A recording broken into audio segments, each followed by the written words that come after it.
There have been a lot of studies, I mean, thousands of studies about the impact of alcohol on the brain, and I've kind of boiled them down to a simple list. And this is your brain on alcohol.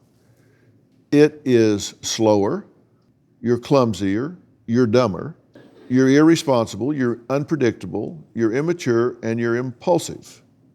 And if you want to know why that's true, let me show you your brain. This is the healthy level of brain activity. And what we're seeing here with the colors, all of the green, the yellows, and the orange, this is electrical activity in the brain. This is parts of the brain talking to each other. When you drink, this is what that brain looks like. When you drink as much as you do, even these little patches are gone, are not here. Now that starts happening at 0.05. At 0.08, you're legally intoxicated, so they say you can't drive. At 0.10, this is just over the legal limit. You have slurred speech, poor judgment, your coordination, balance, and motor skills are impaired, you're uninhibited, you have slowed thinking and emotionality. That's at 0.1. At 0.2, you just add all of these things onto this. So you have all this plus you're disoriented and uncoordinated.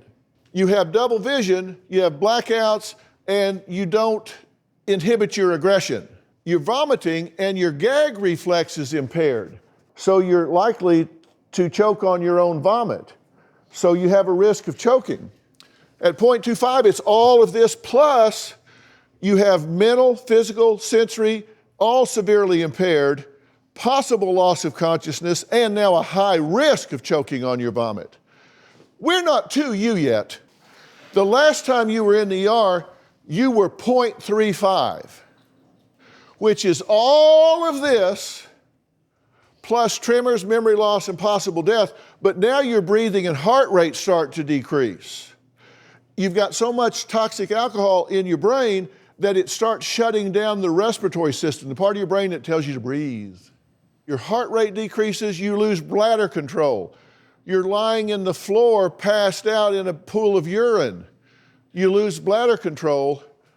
Possible death is 50+%. That's what you were last time you were in the ER. Time before that, you were just above 0.4. Now, it's not just decreasing, you have difficulty breathing, your heart is slowing down.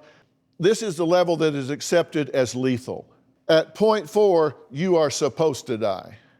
So you can go 3 or 4 days and your blood level, we can check your blood and it comes up 0.000, but your brain is still toxic because you have alcohol poisoning.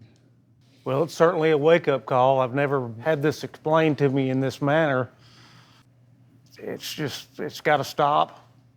For my children, I've got to make a change, and I'm desperate for help.